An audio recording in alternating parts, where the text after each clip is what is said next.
বাংলার যুবসাথী প্রকল্পের যে আবেদন ফর্ম, সেই আবেদন ফর্ম ইতিমধ্যে প্রকাশিত করা হয়েছে। অর্থাৎ আপনারা যে বাংলার যুবসাথী প্রকল্পের মাধ্যমে প্রত্যেক মাসে 1500 টাকা করে পাবেন, সেই ফর্ম আপনাদের ফিল আপ করে ক্যাম্পের মাধ্যমে জমা করতে হবে। অর্থাৎ বাংলার যুবসাথী প্রকল্পের আবেদন আপনারা অনলাইনে করতে পারবেন না, এটা সম্পূর্ণ অফলাইন প্রসেস।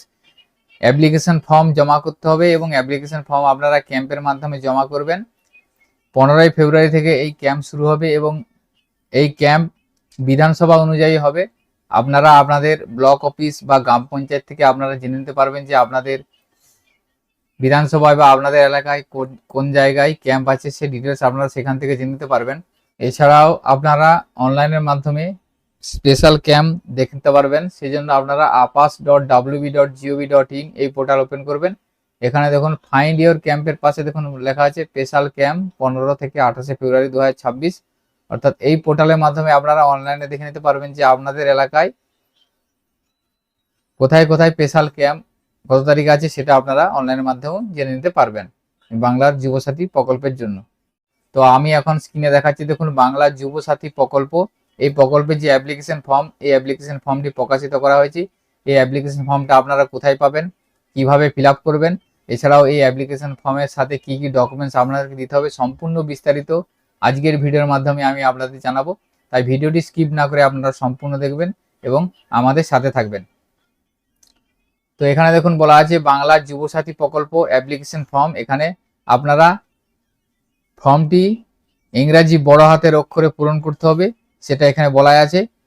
প্রথমে দেখুন বলা আছে দুয়ারে সরকারের রেজিস্ট্রেশন নাম্বার, অর্থাৎ আপনাদেরকে এই ফর্মটি দুয়ারে সরকার ক্যাম্পে জমা করতে হবে এবং সেখান থেকে ডিজিটাইজেশন করার পর একটা রেজিস্ট্রেশন নাম্বার দেওয়া হবে। সেই রেজিস্ট্রেশন নাম্বারটা এই ফর্মের মধ্যে লিখতে হবে এবং এই ফর্মের ডান দিকে উপরে কালার পাসপোর্ট সাইজের ফটো উইথ সিগনেচার প্রথমে। তারপর দেখুন বলা আছে আধার নাম্বার, এখান থেকে বেনিফিশিয়ারির আধার নাম্বারটা লিখে দিতে হবে। অর্থাৎ যিনি বাংলার যুবসাথী প্রকল্পের জন্য আবেদন করছেন তার আধার নাম্বারটা এখানে লিখে দিবেন।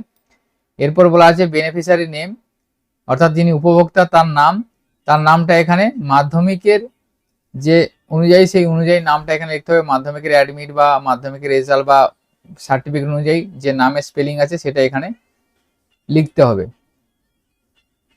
এরপর বলা আছে মোবাইল নাম্বার, এখানে আবেদনকারীর একটা মোবাইল নাম্বার লিখতে হবে। সেই মোবাইল নাম্বারটা ব্যাংকে অ্যাকাউন্টের সাথে যুক্ত করার যে মোবাইল নাম্বার, সেই মোবাইল নাম্বারটা লিখতে পারেন। এরপরে বলা আছে দেখুন ইমেল আইডি, এটা অপশনাল আছে, অর্থাৎ ইমেল আইডি যদি থেকে থাকে তাহলে দিবেন, না থাকলে এটা দেওয়ার দরকার নেই। এরপর বলা আছে জেন্ডার, এখান থেকে মেল ফিমেল এবং আদার যেটা আছে সেটা এখানে টিক দিতে হবে। তারপরে বলা আছে জন্ম তারিখ, অর্থাৎ এখানে আবেদনকারীর ডেট অফ বার্থটা লিখতে হবে। তার পাশে দেখুন বলা আছে 1/4/2026 তারিখে, অর্থাৎ 1/4/2026 তারিখে ওই আবেদনকারীর বয়স কত ছিল সেটা পাশের ঘরে লিখে দিতে হবে। তারপরে বলা আছে দেখুন ফাদার্স নেম, এখানে আবেদনকারী বাবার নাম লিখতে হবে। এরপরে মাতার নামের জায়গায় আবেদনকারীর মায়ের নামটা লিখে দিতে হবে। কারণ এই অ্যাপ্লিকেশন ফর্মটা আপনারা সঠিকভাবে ফিল আপ করবেন, যদি অ্যাপ্লিকেশন ফর্মে ভুল থেকে থাকে সেক্ষেত্রে আপনাদের টাকা পেতে অনেকটাই সমস্যা হবে। এরপরে দেখুন বলা আছে এখানে স্বামী বা স্ত্রীর নাম এখানে আপনাদেরকে দিতে হবে। যদি বিবাহিত হয়ে থাকে সেক্ষেত্রে স্বামী বা স্ত্রীর নাম এখানে দিতে হবে। তারপর বলা আছে ক্যাটাগরি, ইফ নট জেনারেল, যদি সাধারণ শ্রেণীর অন্তর্ভুক্ত না হয়ে থাকে সেক্ষেত্রে এসসি এসটি ওবিসি ক্ষেত্রে আপনাদের এখানে সার্টিফিকেট নাম্বারটা দিতে হবে। যদি জেনারেল কাস্টে হয়ে থাকে সেক্ষেত্রে এই অপশনটা ফাঁকা রাখতে হবে এবং যদি এসসি এসটি বা ওবিসি সম্প্রদায়ের হয়ে থাকে তাহলে এখানে কাস্ট সার্টিফিকেট নাম্বার লিখতে হবে। অর্থাৎ আপনারা যদি ওবিসি হয়ে থাকেন OBC certificate number, SC ST হলে সেই সার্টিফিকেট নাম্বারটা এখানে লিখতে হবে। এরপর বলা আছে ম্যারিটাল স্ট্যাটাস, অর্থাৎ আপনারা অবিবাহিত হলে এখানে আনম্যারিড জায়গায় টিক দিবেন, উইডো সেক্ষেত্রে টিক দিবেন এবং ম্যারিড বিবাহিত হলে ম্যারিড যেটা আছে সেটা এখানে টিক দিবেন।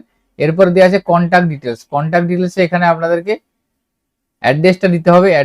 এরপরে বলা আছে দেখুন মাধ্যমিক বা তার সমতুল্য পরীক্ষার বিবরণ, অর্থাৎ যেহেতু যুবসাথী প্রকল্পের বলা আছে মাধ্যমিক পাস হতে হবে তাহলে এই প্রকল্পের সুবিধা পাওয়া যাবে, সেই জন্য এখানে মাধ্যমিক তার রোল নাম্বার, রোল এবং নাম্বারের জায়গায় নাম্বারটা লিখবেন এবং কত সালে সেই মাধ্যমিক পাস করেছেন সেই সালটা এখানে লিখতে হবে।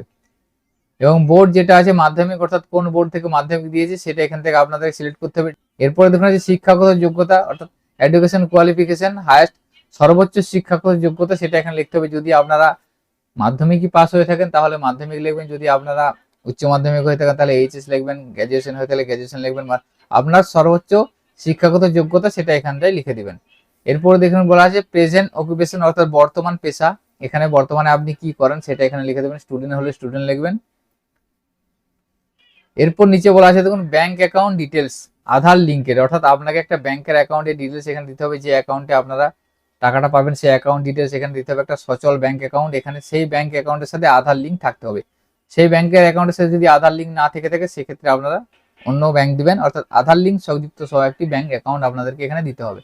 এখানে প্রথমে ব্যাংকের নাম, ব্রাঞ্চের নাম এবং ব্যাংক অ্যাকাউন্টের নাম্বার এবং আইএফএসসি কোডটা এখানে দিয়ে দিবেন। এরপরে বলা আছে দেখুন অন্য কোনো সরকারি সাহায্য পান কিনা রাজ্য সরকার প্রদত্ত শিক্ষাগত সুবিধা বা বৃত্তি ছাড়া।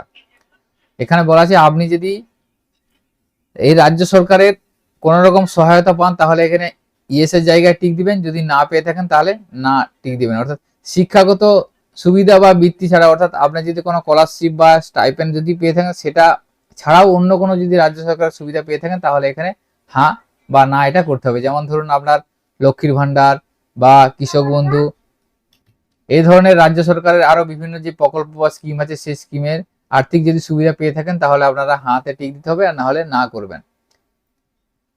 যদি পান তার বিস্তারিত বিবরণ, যদি পেয়ে থাকেন তাহলে এখানে বিবরণ দিতে হবে। যদি আপনারা লক্ষ্মীর ভান্ডার পেয়ে থাকেন তাহলে হ্যাঁ অপশনে টিক দিলে আপনাদেরকে এখানে লিখতে হবে যে লক্ষ্মীর ভান্ডার, সেই বিবরণটা আপনাদেরকে এখানে দিতে হবে।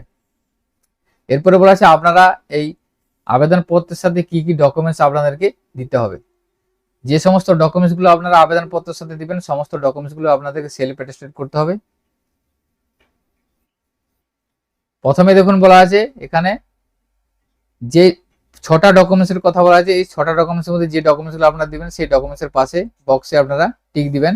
প্রথমে বলা আছে মাধ্যমিকের অ্যাডমিট কার্ড, এখানে আপনারা মাধ্যমিকের অ্যাডমিট কার্ড দিতে হবে, তাহলে পাশের বক্সে আপনারা টিক দিবেন। দ্বিতীয় নম্বর বলা আছে মাধ্যমিক বা সমতুল্য পরীক্ষার মার্কশিট বা শিক্ষাগত যোগ্যতা সার্টিফিকেট, তাহলে আপনারা মাধ্যমিক পাসের মার্কশিটটা দিতে পারেন, অথবা আবার মাধ্যমিকের যে সার্টিফিকেট পাস সার্টিফিকেট সেটা আপনারা এখানে দিবেন, এখানে টিক দিবেন। 3 নম্বরে বলা আছে কপি অফ আধার কার্ড, অর্থাৎ আধার কার্ড আপনাকে দিতে হবে। 4 নম্বরে বলা আছে আপনাদের কপি অফ ভোটার কার্ড, এখানে ভোটার কার্ড দিতে হবে। 5 নম্বরে first page of bank passbook, অর্থাৎ ব্যাংকের পাসবুকের প্রথম পাতা অথবা ক্যান্সেল চেক আপনাদেরকে দিতে হবে, এখানে টিক দিবেন। 6 নম্বরে যদি আপনারা এসসি এসটি ওবিসি সম্প্রদায়ের হয়ে থাকেন সেক্ষেত্রে আপনাদের যে কাস্ট সার্টিফিকেট সেই কাস্ট সার্টিফিকেট আপনাদেরকে দিতে হবে। এরপরে ফর্মের নিচের দিকে দেখুন একটা অপশন আছে এখানে সেলফ ডিক্লারেশন অথবা স্ব ঘোষণাপত্র, তো আপনাদের এখানে স্ব ঘোষণাপত্র একটা দিতে হবে, সেটা আপনাদের ফর্মের সাথে অ্যাটাচ করা আছে। এখানে বলা আছে আমি এত দ্বারা ঘোষণা করছি যে আমি পশ্চিমবঙ্গের স্থায়ী বাসিন্দা। তারপরে দ্বিতীয় নম্বরে বলা আছে আমি অদ্যাবধি একজন বেকার, অর্থাৎ যিনি ফর্মটা ফিল আপ করছেন তাকে এটা স্বীকারোক্তি দিতে হচ্ছে যে আমি একজন বেকার, আমি পশ্চিমবঙ্গ সরকারের কোনো সামাজিক নিরাপত্তা প্রকল্প বা কোনো ভাতার আওতায় সাহায্য পাচ্ছি না।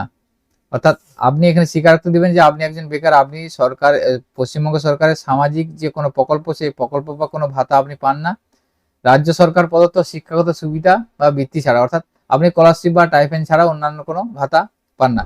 যদি এই সময়ের মধ্যে আমি কোনো কর্মসংস্থান পাই তবে আমি অবিলম্বে কর্তৃপক্ষকে জানাবো। অর্থাৎ আপনি এই যুবসাথী প্রকল্পে সুবিধা পাওয়ার পর যদি আপনি কোনো কর্মসংস্থানের সুযোগ পেয়ে থাকেন সেক্ষেত্রে আপনি নির্দিষ্ট যে কর্তৃপক্ষ আছে কর্তৃপক্ষকে জানাবেন, এটা আপনাকে অঙ্গীকারপত্র করতে হবে। 3 নম্বরে বলা আছে আমার দ্বারা জমাকৃত সমস্ত তথ্য এবং নথিপত্র আমার জ্ঞান ও বিশ্বাস অনুযায়ী সত্য, যদি কোনো তথ্য নথি মিথ্যা প্রমাণিত হয় তবে আমার বিরুদ্ধে আইনানুগ ব্যবস্থা নেওয়া হবে এবং সুবিধাটি প্রত্যাহার করা হবে। অর্থাৎ আপনার যদি ভুল তথ্য দিয়ে থাকেন সেক্ষেত্রে আপনার বিরুদ্ধে ব্যবস্থা নেওয়া হবে, এছাড়াও আপনার যে সুবিধা পাবেন সেই সুবিধাটি আপনাদের প্রত্যাহার করে দেওয়া হবে। এরপর এখানে তারিখ লিখবেন এবং এখানে আবেদনকারী যে সিগনেচার সেই সিগনেচার এখানে করবেন। করার পর নিচের দিকে দেখুন একটা অ্যাকনোলেজমেন্ট আছে, এটা আপনারা যখন ফর্মটা জমা করবেন তখন দেখবেন দুয়ারে সরকার একটা রেজিস্ট্রেশন আইডি এখানে লিখে বাকি ডিটেলসটা ফিল আপ করে এখানে আধার নাম্বার মোবাইল নাম্বার দিয়ে এখানে যে যিনি রিসিভিং অফিসার থাকবে সেই অফিসার রিসিভ করে আপনাকে এই অংশটা কেটে দিয়ে দেওয়া হবে। তো এই ফর্মটা আপনারা আমাদের হোয়াটসঅ্যাপ বা টেলিগ্রামে পেয়ে যাবেন, সেখানে আমরা শেয়ার করে রাখবো। তো আপনারা নির্দিষ্ট টাইমে ক্যাম্পে গিয়ে এই যুবসাথী প্রকল্পের যে আবেদনপত্র ফিল আপ করবেন এবং যে সমস্ত ডকুমেন্টসগুলো বললাম সমস্ত ডকুমেন্টসগুলোর সাথে জমা করবেন। তো আজকের ভিডিওতে এই ইনফরমেশনটি আপনাদের সাথে শেয়ার করা ছিল, সকলের সুবিধার্থে ভিডিওটি শেয়ার করবেন। ভিডিওটি যদি ভালো লেগে থাকে লাইক করবেন এবং আমাদের চ্যানেলে যদি আপনারা নতুন হয়ে থাকেন চ্যানেলটিকে সাবস্ক্রাইব করে রাখবেন। সকলে ভালো থাকবেন, সুস্থ থাকবেন, ধন্যবাদ।